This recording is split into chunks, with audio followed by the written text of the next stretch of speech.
आजकल आवारा कुत्तों के हमले बहुत ज्यादा बढ़ गए हैं। कभी ही मिलकर किसी छोटे बच्चे को काट लेते हैं, तो किसी महिला पर हमला कर देते हैं, तो किसी ऐसे आदमी जो इन्हें किसी मुसीबत से भी बचाने जाए तो ये उसे भी काट लेते हैं। जैसे हाल ही में ब्रजेश सोलंकी 22 साल का एक होनहार स्टेट लेवल कबड्डी खिलाड़ी था। एक कुत्ता नाले में फंसा था तो ब्रजेश उसे बचाने गया, लेकिन उसी कुत्ते ने उसे ही काट लिया और कुछ दिन बाद उसकी मौत हो गई। दुख की बात यह है कि ये सिर्फ एक मामला नहीं है। साल 2024 में भारत में करीबन 22 लाख कुत्तों के काटने के मामले सामने आए हैं, जो सामने आए हैं, और बहुत सारे ऐसे हैं जो सामने ही नहीं आए, और 5 लाख से ज्यादा बंदर जैसे दूसरे जानवर के काटने के मामले आए हैं सामने। इन सभी मामलों में अब तक कुल मिलाकर 48 लोगों की मौत हो चुकी है। ये सारी संख्या ये बताने के लिए काफी है कि हम रेबीज मुक्त भारत 2030 का जो सपना देख रहे हैं वो अभी हकीकत से सच में बहुत दूर है। अब सवाल उठता है कि आम जनता की सुरक्षा की जिम्मेदारी किसकी है? हम सरकार को टैक्स देते हैं तो सुरक्षा की जिम्मेदारी भी सरकार की है, लेकिन हमें टैक्स के बदले क्या मिल रहा है? कभी कोई पुल गिर जाता है,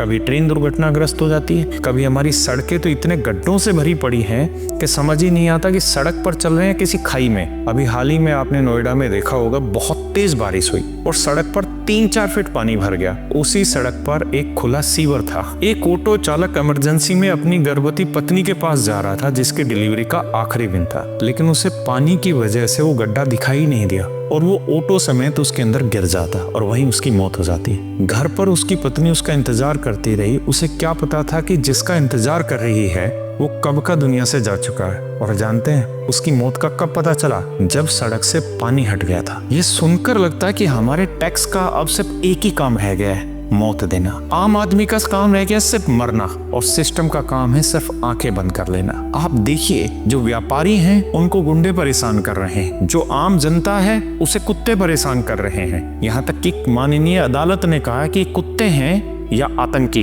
समझ नहीं आता।